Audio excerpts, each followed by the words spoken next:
Tak sesuai spesifikasi, 8 truk sembako dari pemerintah provinsi dipulangkan. Sepi pembeli, penjual kue kering di Medan kemas ke dalam bentuk parsel. Personil Brimob Polda Sumatera Utara bagikan makanan dan takjil gratis. Selamat malam pemirsa, selain cuplikan berita tadi kami juga akan menghadirkan sejumlah informasi menarik lainnya. Bersama saya Irwan Saragih, pemirsa, inilah Sumut hari ini malam selengkapnya.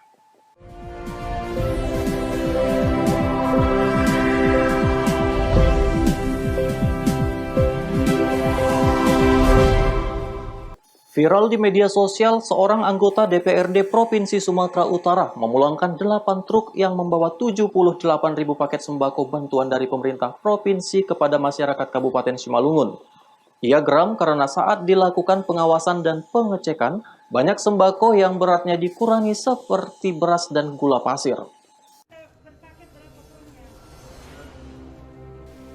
Video ini viral setelah diposting oleh akun Facebook Roni Reynaldo Situmorang, yang merupakan anggota DPRD Sumatera Utara saat ia mengawasi proses pendistribusian sembako bantuan dari pemerintah Provinsi Sumatera Utara kepada masyarakat di Kabupaten Simalungun. Dalam keterangan postingannya, sebanyak 8 truk membawa 78.000 paket sembako yang berisi beras, gula pasir, minyak goreng, dan mie instan. Ia melakukan pengawasan pendistribusian sembako di kantor Dinas Perdagangan Kabupaten Simalungun bersama rekannya Hidayah Herlina yang juga anggota DPRD Sumut. Sebelum diserah terimakan kepada pemerintah Simalungun dan didistribusikan, Roni meminta untuk dilakukan pengecekan dengan 24 sampel. Ternyata setelah dicek melalui timbangan, berat beras dan gula ditemukan tidak sesuai dengan spesifikasi yang seharusnya. Beras yang seharusnya seberat 10 kg, namun setelah ditimbang ditemukan hanya seberat 8,5 hingga 9 kg. Begitu juga dengan gula pasir, ditemukan hanya seberat 1,75 kg dari seharusnya 2 kg. Karena menemukan adanya kecurangan, ia kemudian berdiskusi dengan pemerintah Kabupaten Simalungun dan meminta agar seluruh paket sembako dikembalikan ulang ke pemerintah provinsi untuk dihitung ulang beratnya. Sempat terjadi perdebatan panas dengan distributor, dan akhirnya 8 truk pembawa paket sembako tersebut dipulangkan ke kota Medan.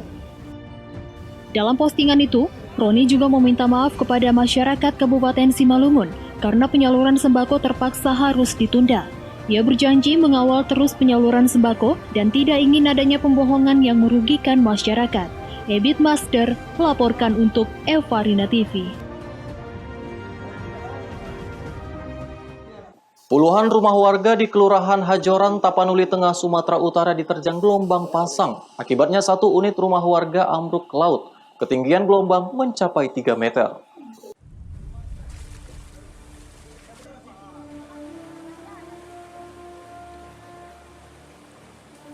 Meskipun tidak ada korban jiwa dalam kejadian ini, namun satu unit rumah warga di Kampung Nelayan ambruk diporak-porandakan gelombang pasang setinggi 3 meter.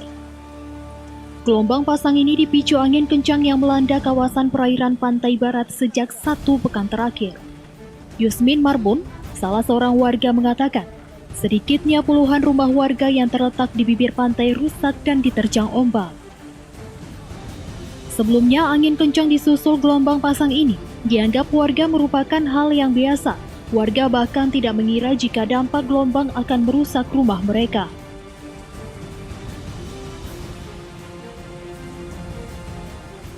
Wah, badai ini sekarang sudah memburuk. Satu rumah warga hanyut diterjang badai. Karena ombak berturut-turut dalam 3 hari ini terus pasang terus naik. Jadi macam mana kami warga Hajoran ini yang telah tinggal di pinggiran laut. Ada berapa rumah yang hancur, Bang?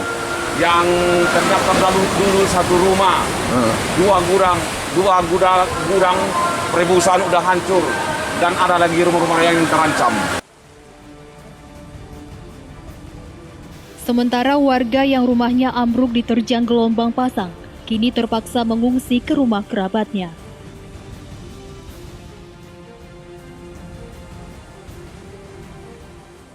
Tadi, semenjak tadi mulai jam semalam itu ombak yang besar-besar ini. Jadi tadi siang mulai kami melansir keluar semua barang-barang. Kira-kira 1 jam harus kami mengangkat, kurang lebih 1 jam.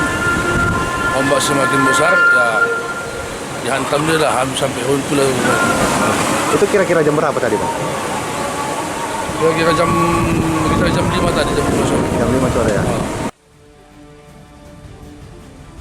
Selain merusak rumah warga, gelombang pasang ini juga menghancurkan gudang tempat penjemuran ikan serta puluhan alat tangkap ikan atau bagan panjang milik nelayan.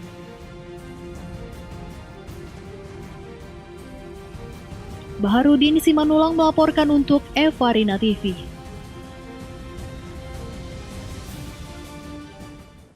Eksekutor pembunuhan berencana terhadap Hakim Jamaluddin Jeffrey Pratama mengaku mau menuruti permintaan Juraida Hanum karena rasa sayang.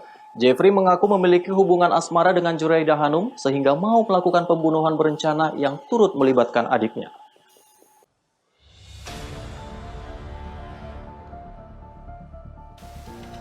Ketiga terdakwa pembunuhan Hakim Pengadilan Negeri Medan almarhum Jamaluddin hadir di ruang persidangan dengan menggunakan baju hazmat, masker, dan pelindung wajah sebagai salah satu pencegahan penularan COVID-19.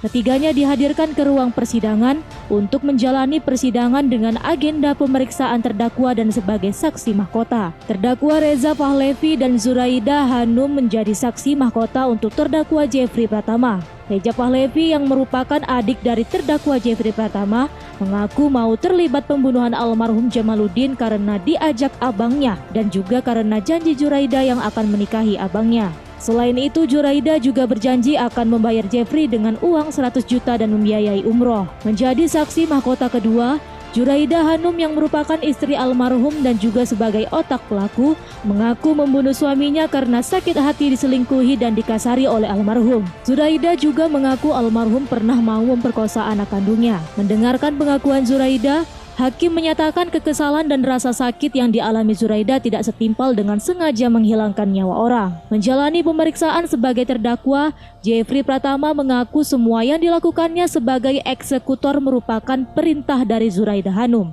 Jeffrey merasa iba kepada Zuraida setelah mendengar cerita Zuraida tentang almarhum dan mau melakukan pembunuhan berencana karena rasa sayangnya kepada Zuraida Hanum. Jaksa Penuntut Umum Parada Situmorang mengatakan keterangan saksi mahkota dan terdakwa memenuhi semua unsur dakwaan. Parada juga menyebut adanya hubungan intim antara Zuraida dan Jeffrey menjadi faktor utama alasan melakukan pembunuhan berencana ini secara bersama-sama.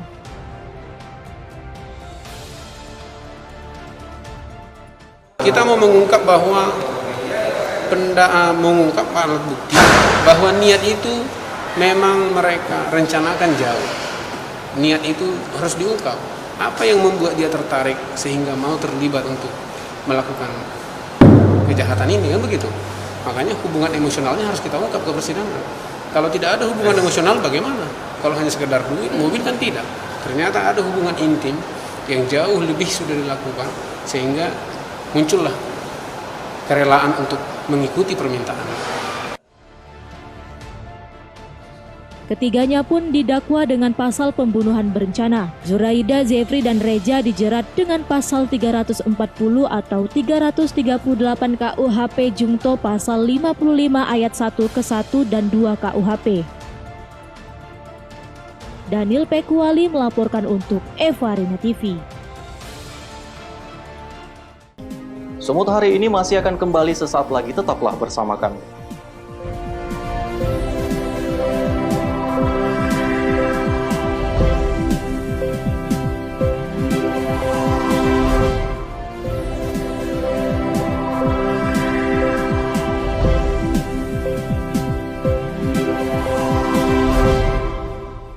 Terima kasih Anda masih bersama kami.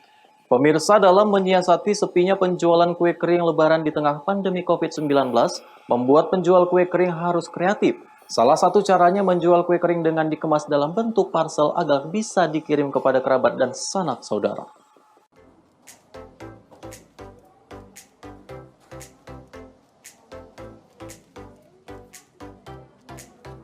Berbeda dengan Lebaran tahun sebelumnya, biasanya menjelang Hari Raya Idul Fitri warga selalu berburu kue kering untuk disajikan di rumah saat Lebaran nanti.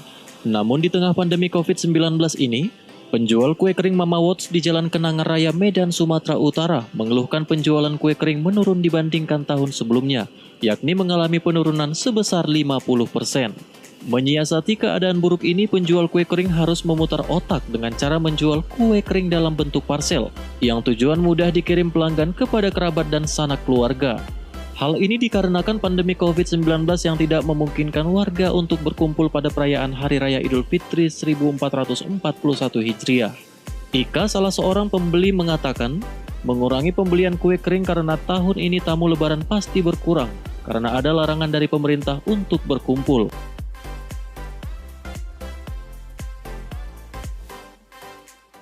Belanja kue untuk lebaran kak keluarga. di pandemi ini kak gimana kak, belanjanya biasanya dikurangi dengan tahun semalam? Iya, karena kan tamu mungkin nggak gitu banyak ya, paling ke keluarga aja gitu, konsumsi sendiri gitu. Dalam pembuatan kue, penjual juga tetap menerapkan protokol COVID-19. Setiap pekerja wajib mengenakan masker, menyediakan cuci tangan, dan menjaga jarak. Desmawati Badar, owner Mama Wots, mengatakan pihaknya menyediakan hampers kue atau parcel kue agar masyarakat tetap bisa menikmati lebaran di rumah masing-masing dengan mengirim kue ke keluarga tercinta.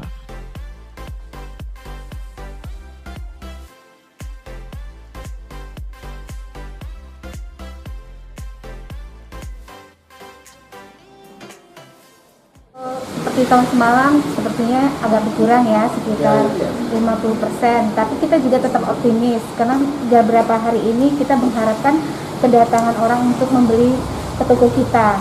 Biasanya kan setiap tahunnya kan hampir order, tapi sekali ini banyak yang berkunjung langsung untuk beli ke sini.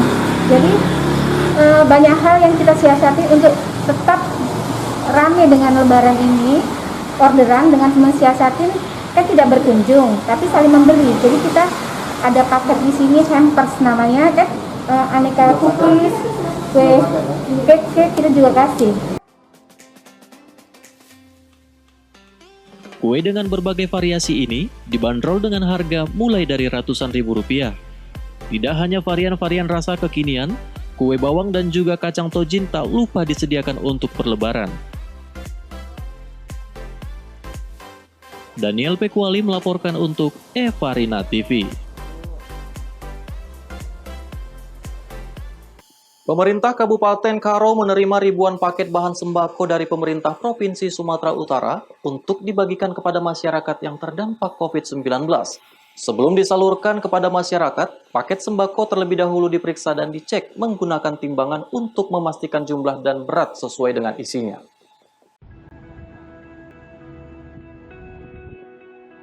Gugus Tugas Percepatan Penanganan COVID-19 Kabupaten Karo, Sumatera Utara menerima bantuan ribuan paket bahan sembako dari pemerintah Provinsi Sumatera Utara. Paket sembako yang terdiri dari beras, minyak, gula, dan mie instan ini pun merupakan bantuan jaring pengaman sosial untuk disalurkan kepada masyarakat yang terdampak COVID-19. Menurut Kepala Biro Perekonomian Sekretaris Daerah Provinsi Sumatera Utara, berdasarkan data terpadu kesejahteraan sosial untuk Kabupaten Karo, mendapat alokasi bantuan sebanyak 42.699 kepala keluarga. Untuk tahap pertama, penyaluran sebanyak 3.020 paket sembako akan diserahkan ke Kecamatan Barus Jahe dan sisanya akan menyusul pada tahap selanjutnya. Untuk Kabupaten Karo yaitu 42.699 paket yang terdiri dari satu paket 10 kg beras, 2 liter minyak goreng, 2 kilo gula putih, dan 20 bungkus mie instan. Ini nanti mungkin kita buat bertahap ya, karena juga dalam ini kan Sumatera Utara ya dia, mungkin dalam proses pembungkusan, pemaketan. Pada tahap pertama ini itu nanti ada 3.020 paket. Sebelum didistribusikan kepada masyarakat, paket bahan sembako yang diterima terlebih dahulu diperiksa dan dicek. untuk mengetahui isi maupun jumlah dan berat yang berada dalam paket guna memastikan keseluruhannya sesuai dengan jumlah nominal sebesar Rp225.000. Pengecekan ini pun dilakukan dengan menggunakan timbangan digital dan diketahui seluruh unsur Forkopimda serta OPD Kabupaten Karo. Dari pemerintah Kabupaten Karo ucapkan terima kasih sekali kepada Bapak Gubernur Bapak Edi Rahmayadi selaku Gubernur Sumatera Utara, di mana pada hari ini hari Rabu telah penyerangan hingga bantuan kepada masyarakat jaringan pengaman sosial untuk masyarakat Tanah Karo. Adapun pada hari ini untuk 3 truk untuk 1 kecamatan, barangkali besok lusa menyusul berapa truk lagi untuk kecamatan-kecamatan lain. Oleh karena itu, mudah-mudahan ini tepat sasaran, tepat guna, efisien, dapat langsung diterima di masyarakat, bisa dimanfaatkan untuk persiapan menjelang Hari Raya ini. Usai dilakukan penerimaan secara simbolis, ribuan paket langsung disalurkan kepada masyarakat yang berada di Kecamatan Barus Jahe melalui perangkat desa. Chandra Bukit melaporkan untuk Evarina TV. Pemirsa, 14 dari 100 karyawan Brastagi Supermarket yang menjalani rapid test dinyatakan reaktif COVID-19. Begitupun hingga kini pihak pengelola menolak untuk menutup atau menghentikan sementara operasional supermarket karena belum ada instruksi.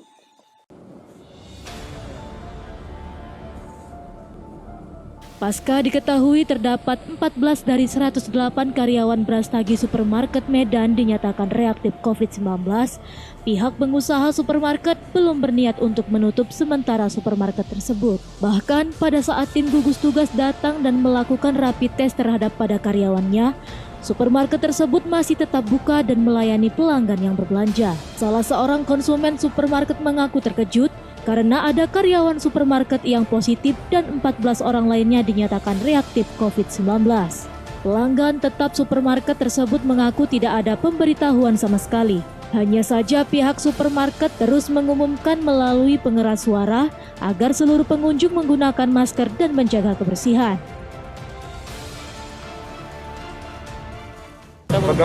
Belum tahu ya Pak? Dari pihak ini nggak ada juga menghimbau atau apa gitu? Nggak cuma diumumkan supaya memakai masker sesuai dengan anjuran pemerintah. Jadi untuk kedepannya nanti tetap masih belanja sini Pak? Ya memang biasa di sini belanja. Jadi member sini Pak ya? Iya. Sementara pihak pengelola supermarket mengaku mereka masih tetap membuka dan melayani pelanggan. Ketentuan ini sendiri menurut mereka bukan bentuk pembangkangan, tetapi mereka masih akan tetap beroperasi sambil menunggu hasil rapid test berikutnya, atau setidaknya ada anjuran dari pemerintah untuk menutup supermarket tersebut. Sedangkan untuk karyawan yang dinyatakan reaktif, mereka akan lakukan karantina mandiri hingga dinyatakan negatif. Dan memang hasil daripada rapid test hari ini, di antara 108 ada 14 hasil yang reaktif, ya. Reaktif dalam arti ya bersih daripada pelaksana tadi, ya. Jadi terkait dengan pertanyaan Mbak tadi, memang kebetulan ya di antara data ini kebetulan saya di sumber dayanya ada beberapa mayoritas ini yang di gudang, ya, termasuk salah satu kepala gudang ada di situ, ya. Terus ada bagian mengikat-ikat apa di belakang di pasir. Jadi apakah karena memang kondisi apa ya, kita doakan bersama supaya ini nggak jadi positif, kan begitu.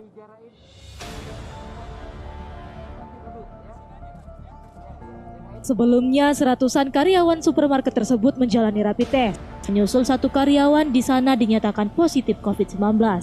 14 orang dinyatakan reaktif dan akan melakukan pemeriksaan swab.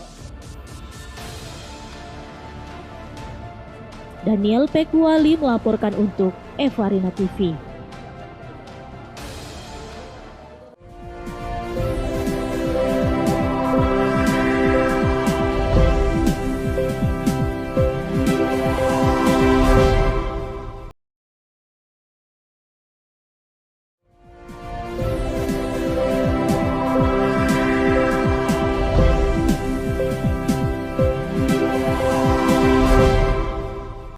Pemirsa, terima kasih masih bersama kami. Kericuhan terjadi saat personil Polres Binjai membubarkan sekelompok pemuda yang berusaha mendatangi Mapolres Binjai. Kedatangan para pemuda meminta oknum ketuanya dibebaskan karena ditangkap diduga terkait operasi tangkap tangan.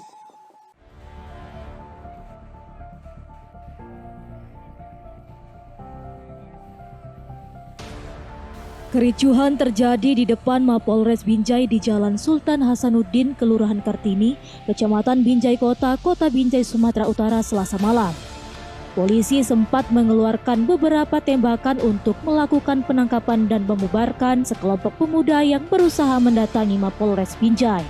Kedatangan sekelompok pemuda ini karena mereka tidak terima diduga oknum ketuanya ditangkap polisi yang diduga terkait operasi tangkap tangan. Akibat kejadian ini, Jalan Sultan Hasanuddin tepatnya di depan Polres Binjai diblokir.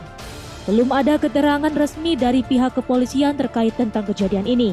Hingga kini personil Polres Binjai dibantu TNI masih terus berjaga di depan Mapolres Binjai.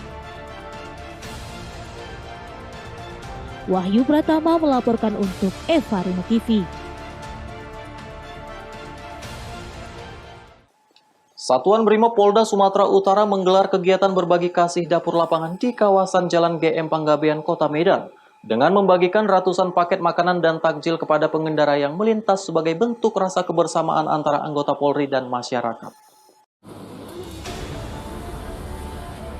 Ratusan paket makanan lengkap dan takjil berbuka yang diolah langsung oleh sejumlah petugas Brimob Polda Sumatera Utara di dapur lapangan milik mereka di kawasan Jalan GM Panggabean, Medan dibagi secara gratis kepada pengendara yang melintas di kawasan jalan tersebut menjelang berbuka puasa.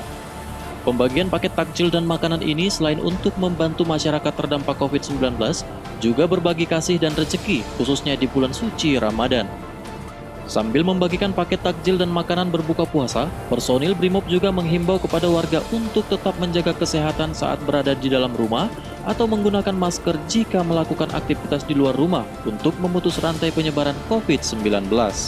Kegiatan bagi-bagi takjil ini rutin digelar untuk menjaga tali silaturahmi antara warga sekitar dan pengendara yang melintas di waktu-waktu menjelang berbuka puasa, sehingga bagi pengendara yang belum tiba di rumah bisa berbuka puasa dengan takjil yang sudah disediakan. Program ini adalah untuk membantu masyarakat yang berdampak dari COVID-19, dan ini adalah program dari pimpinan atas, kita jabarkan ke bawah. Tujuan adalah membantu masyarakat yang berdampak daripada penyakit ini. Pak, bantuannya berupa apa aja yang dibagikan ini? Bantuan berupa nasi. Kalau ini nasi sama takjil. Ada juga bingkisan ya. Sembako. Nah, yang ini hanya takjil dan makanan. Pak, personil yang kita ikut sertakan dalam kegiatan ini berapa orang nih, Pak? Personil sekitar 25. Bakti sosial ini wujud Brimob untuk masyarakat, di mana akan terus berupaya agar warga terdampak COVID-19 dan dapat merasakan nikmatnya bulan suci Ramadan. Wahyu Pratama melaporkan untuk Eva Rina TV. Pemirsa, demikianlah rangkaian informasi dalam Sumut hari ini malam ini. Saya Irwan Saragi mewakili kerabat kerja yang bertugas pamit undur diri dari hadapan Anda. Terima kasih atas kebersamaan Anda dan sampai jumpa.